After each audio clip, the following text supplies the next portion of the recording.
Ministère Bethesda. Ministère Bethesda. Ministère Bethesda. Bien-aimés, avant que vous ne fassiez le bonheur de votre église, Dieu va s'assurer que vous fassiez d'abord le bonheur de votre foyer. Avant que vous ne soyez celui qui donne le plus d'offrandes au pasteur, Dieu va s'assurer que vous preniez soin de vos proches. Il va vouloir d'abord que cet amour, que vous le montrez à vos proches. Avant de montrer, de vous illustrer comme la sœur en Christ la plus dévouée au pasteur et au service, Dieu va vouloir voir de vous la femme la plus dévouée de toutes les femmes vis-à-vis de votre mari. Dieu est un Dieu d'ordre. Il voudra d'abord, parce que la maison est une forme réduite de l'église. Vous voyez? Et le couple est une forme réduite de Dieu et de l'église. Vous voyez, bien-aimés dans le Seigneur? La maison est un petit ministère que l'on exerce à titre personnel. Donc, avant d'être la fidèle de l'église la plus dévouée, soyez d'abord l'épouse la plus dévouée. Soyez d'abord l'époux le plus dévoué. Vous voyez? Donc, c'est assez. Lui, c'est le fabricant. C'est lui qui a fabriqué toutes ces choses. C'est lui qui a mis les principes et les préceptes. Il sait pourquoi il a mis ce genre de mise en garde. Il sait que la prière, c'est quelque chose d'impératif. Mais il vous dit que lorsque vous voulez faire un programme de prière qui inclut une abstinence, il faut que dans le couple, tous les deux, que vous soyez d'accord. Sinon, vous n'êtes pas d'accord, ce n'est pas possible. Pourquoi il le dit? Il sait pourtant que la prière est indisponible. Mais il le dit pourquoi? Parce que l'harmonie du couple est le secret du bonheur ou encore du bien-être dans un foyer. Et si le bien-être est là, Dieu est glorifié. Mais si dans votre couple, vous commencez à provoquer, parce que vous voulez pratiquer l'abstinence, vous voulez être la plus zélée, au détriment de votre couple, de la santé de votre couple, au détriment de votre mari ou de votre femme, je vous garantis que votre conjoint ne va pas glorifier Dieu. Parce qu'il va dire que vous le privez à cause de ça. Et Dieu vous en tiendra rigueur. Parce que Dieu vous rappellera qu'il vous a dit dans le livre de Corinthiens au chapitre 7, verset 5, que vous ne pouvez pas vous priver tant que vous n'êtes pas communément accordé. Vous voyez? Fait un enseignement le 16 de la soirée, on a parlé un peu de ce genre de choses.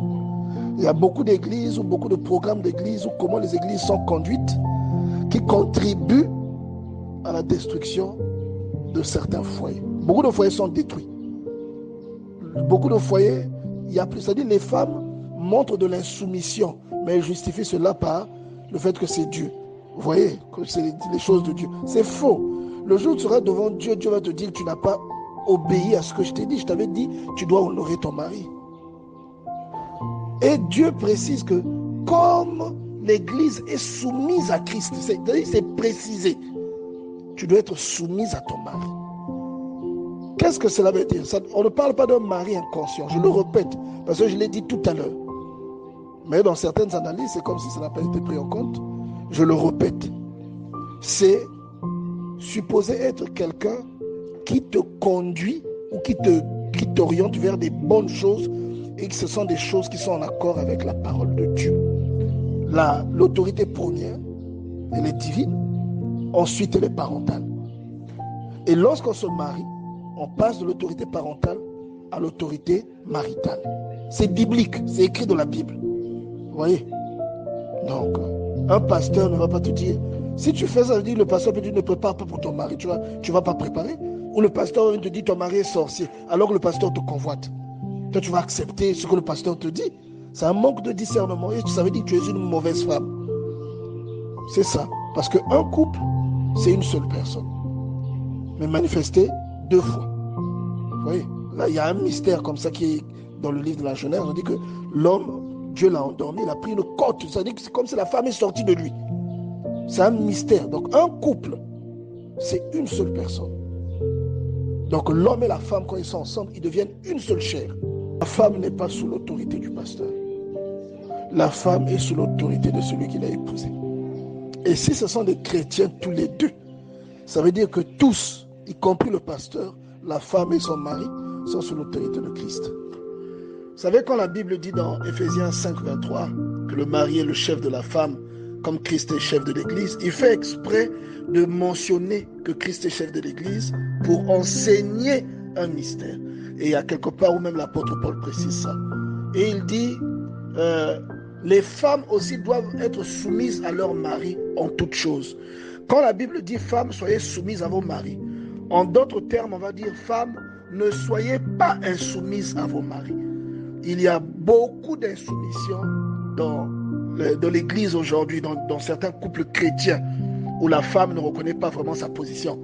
Parce que lorsque on vient de le mariage, si vous avez le temps, allez sur notre chaîne YouTube, vous allez trouver l'enseignement qu'on avait fait dessus. Pendant très longtemps, pendant au moins un mois, on avait fait un enseignement. Et les audios sont sur YouTube. Vous verrez bien aimé dans le Seigneur qu'on avait expliqué que lorsque nous venons, nous mettons ensemble comme un couple, quand nous nous marions, chacun de nous vient avec ses bagages, chacun de nous emmène quelque chose de son ancienne vie.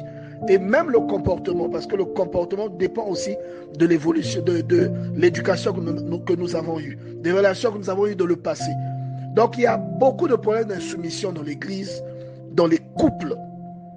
Et sachez que lorsque vous êtes insoumise à votre mari, vous êtes une femme insoumise. Vous ne pouvez pas prétendre aller honorer Dieu, vous ne pouvez pas prétendre être une bonne chrétienne, une chrétienne dévouée qui fait tout pour le bien-être de son assemblée. C'est faux, parce que votre maison est à petite échelle l'église que vous fréquentez. Donc votre maison est un petit ministère que Dieu met devant vous pour voir vos qualités primaires avant d'aller les manifester à l'église. De l'autre côté, j'aimerais aussi parler aux hommes, parce que on a beaucoup parlé des femmes, mais souvent, les hommes prennent cette parole de 1 Corinthiens chapitre 11, verset 3, où on dit « Je veux cependant que vous sachiez que Christ est le chef de l'Église, et le chef de tout homme, pardon, que l'homme est le chef de la femme. » D'accord? Beaucoup de gens prennent ça pour marginaliser ou pour terroriser leur femme. Bien-aimés dans le Seigneur, la Bible, ce qui est bien avec la Bible, c'est que la Bible est claire. C'est ça qui est bien avec la Bible. Parce que Colossiens chapitre 3, verset 19 dit « Marie, aimez vos femmes et ne vous aigrissez pas contre elles. » Vous voyez? Aimez vos femmes. Et Ephésiens 5, 25 dit « Marie, aimez vos femmes comme Christ a aimé l'Église. » Est-ce que vous voyez jusque là où ça va, bien-aimé dans le Seigneur? Et ça ajoute encore dans Ephésiens 5, 28, c'est ainsi que les maris doivent aimer leurs femmes comme leur propre corps. Celui qui aime sa femme s'aime lui-même. Car jamais personne n'a haï sa propre chair, mais il la nourrit et en prend soin, comme Christ le fait pour l'Église. Qu'est-ce que ça veut dire? Que celui qui aime sa femme s'aime lui-même. Qu'est-ce que ça signifie? Votre femme n'est qu'une autre partie de vous. La Bible dit un mystère, se dit que lorsque deux personnes se mettent ensemble, ils deviennent une seule chair. Donc votre femme est une extension de vous. Vous voyez? Si vous aimez votre femme, vous vous aimez vous-même. Si vous ne l'aimez pas, vous ne vous aimez pas vous-même. Parce que le vous là, ça ne s'arrête pas à votre corps. Ça se prolonge jusqu'au niveau de votre femme, jusqu'au niveau de vos enfants qui sont vos extensions.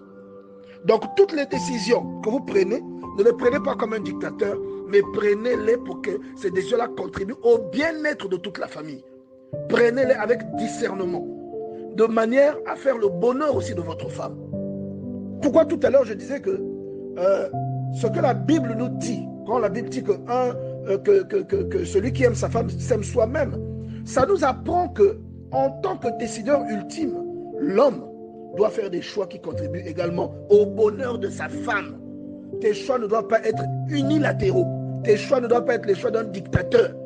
Tes choix doivent être des choix qui prennent en compte le bien-être de ta famille, le bonheur de ta femme. Elle doit être heureuse parce que tu l'aimes. Vous voyez, tu ne dois pas être un dictateur. Donc, il ne faut pas prendre des choix qui menacent l'intérêt de votre maison, qui déstabilisent la paix de votre maison sous prétexte que toi, tu es le chef, sous prétexte que toi, tu es l'homme et que c'est toi qui décides. Non, non, non, non. C'est pas, ça, c'est mal comprendre les Écritures. Et ce qui est bien avec la Bible, c'est qu'il y a toujours une thèse et une antithèse pour bien saisir le point de vue que Dieu veut nous enseigner. Vous voyez? Donc, on doit mûrir les choix avec son épouse. On ne doit pas mûrir les choix que l'on a à faire avec sa maman. Non. Toi, l'homme, tu ne dois pas aller réfléchir de tes projets avec ta maman ou avec ta sœur aînée. Non. Les hommes qui font ça, soyez délivrés de cet esprit. N'allez pas exposer vos projets à vos sœurs. Je ne dis pas que c'est mauvais, mais priorisez vos femmes. Quand vous en parlez à votre sœur, ça veut dire que votre femme est déjà au courant il y a au moins 6 mois. C'est comme ça. votre femme et votre aide, elle doit être la première informée. Elle doit être la première à donner son point de vue. D'accord? Donc c'est cela, c'est ce que la Bible dit. Parce que si tu aimes ta femme comme tu t'aimes toi-même, tu lui feras du bien. Et il t'oriente, toi l'homme, à aimer ta femme comme ta propre chair. Vous voyez? Donc bien aimé vraiment, que Dieu bénisse quelqu'un, que Dieu délivre certaines personnes, des sœurs qui ont un esprit d'insoumission dans le foyer. Vous ne pouvez pas prétendre honorer Dieu. Et les hommes terroristes, vous ne faites pas la volonté de Dieu. Juste pour vous montrer que une personne à l'extérieur, un prophète, un pasteur, qui que ce soit, ne peut pas venir vous imposer un rythme qui va vous contredire avec votre conjoint, que ce soit avec votre mari, que ce soit avec votre femme. Mais plutôt, vous, en tant que couple, vous devez être une personne et tout faire à la lumière de la parole de Dieu. Et il précise, si ce n'est d'un commun accord, c'est-à-dire l'accord là est en commun entre l'homme et la femme.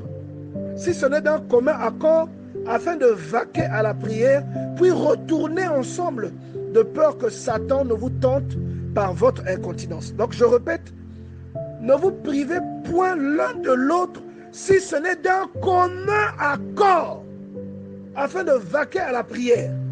C'est-à-dire que les programmes de prière, des fois, on a remarqué, certains couples ne s'entendent pas, ils n'ont aucune harmonie sexuelle. Parce qu'il y a un programme de prière. Parfois même, il y a des hommes de Dieu à qui ça arrive, il a un programme de prière et il a des problèmes dans la maison avec sa femme.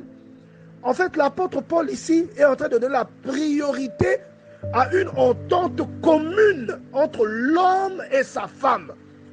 Vous devez vous entendre. Vous devez être en accord tous les deux avant d'amorcer ce genre d'attitude, ce genre de disposition où vous allez prier, vous dites on s'entend, on va se priver communément parce qu'on doit prier ensemble. Regardez par exemple, bien aimé, tout est dans la Bible. Regardez Proverbe 31, verset 22. Il dit, ça commence plus loin. Qui peut trouver une femme, verset 10, qui peut trouver une femme vertueuse? Elle a bien plus de valeur que des perles.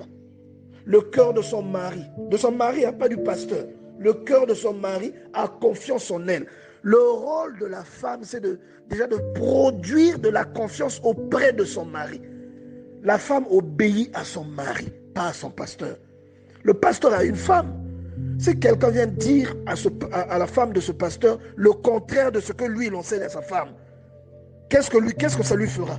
Alors pourquoi lui il va aller dire à la femme de quelqu'un le contraire de ce que son mari lui enseigne, si ce que son mari dit n'est pas reprimé par la Bible? Regardez au verset 22. Elle se fait des couvertures, elle a des vêtements de fin lin et de pourpre. Son mari est considéré aux portes lorsqu'il siège avec les anciens du pays. C'est la femme qui fait que le mari soit respecté. C'est la femme qui fait l'honneur de son mari. Les femmes telles que vous vous conduisez, telles que vous vous habillez, ce que vous dites d'eux, je vous garantis, c'est à cause de ça que soit on considère vos maris, on les respecte, soit on les prend pour des zinzins, on les prend pour des didis. Parce que vous avez pris déjà leur respect, vous les avez exposés. Le peu de respect, parfois, c'est vous qui apportez plus dans la maison. Vous exposez ça, on ne respecte pas votre mari. C'est la femme qui fait que le mari soit envié, qu'il soit considéré. C'est la femme. Et la femme doit faire le bonheur de son mari. Il n'est écrit nulle part que la femme doit faire le bonheur de son pasteur. Il n'est aussi écrit nulle part que la femme doit obéir à son pasteur au détriment de son mari. C'est écrit nulle part. Il est écrit qu'on doit obéir à la parole de Dieu. Mais il est aussi écrit que la femme doit être soumise à son mari. Donc, sauf si ce mari-là n'est pas croyant, ou sauf s'il n'a pas le discernement, il te dit va te prostituer pour moi parce qu'on n'a pas d'argent dans la maison. Tu as même le droit de quitter ce mari-là, parce que c'est comme s'il te tue. Dieu te met, parce que même le mariage à lui seul est un enseignement. Dieu te met sous la tutelle d'un homme. C'est un enseignement et un mystère qui rappelle la relation de Christ et l'Église. Donc le pasteur qui arrive te dire, c'est pas, il y a des sœurs il y a des foyers qui sont brisés parce qu'un pasteur est venu dire c'est pas ton mari, ça c'est pas ta femme. Et il y a beaucoup de gens qui regrettent aujourd'hui. Vous voyez, le pasteur ou le prophète ou l'évangéliste, ce n'est pas Dieu.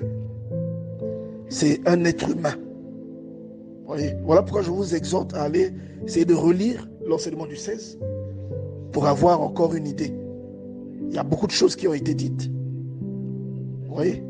Donc faites attention. Ayez le discernement pour savoir ce qu'on me dit là, c'est bien, ce qu'on me dit pas, ainsi de suite, ainsi de suite. Et même quand tu n'es pas d'accord avec ce que ton mari te dit, il y a des méthodes où il y a un langage approprié. Il y a des façons appropriées pour le manifester et ne pas offenser ton mari. Parce que c'est un commandement. C'est Dieu qui a fabriqué l'homme, c'est lui qui a fabriqué la femme. Vous allez remarquer, à l'homme, il dit, Marie, aimez vos femmes. Parce que la femme, ce qui lui manque ou ce dont elle a besoin, c'est de l'amour. Et il dit à la femme, femme, soyez soumise à vos maris, respectez-les. Pourquoi? Parce que ce dont l'homme a besoin, c'est le respect. Donc c'est Dieu le fabricant de l'homme et la femme qui vous dit, toi tu dois, l'homme de façon générale, aime ta femme, veille à ce que ton amour pour ta femme demeure. Parce que souvent chez l'homme, c'est ce qui meurt vis-à-vis de la femme. Et il dit, femme, soyez soumises à vos maris. Parce que aux maris, aux femmes plutôt la plupart du temps, ce qui leur manque, c'est le respect à leurs hommes. Et c'est ça qui crée souvent le désordre dans le foyer. C'est Dieu le manufacturier. C'est lui qui a dit, tu dois faire ça. Vous voyez? Ministère Bethesda. Ministère Bethesda. Ministère Bethesda.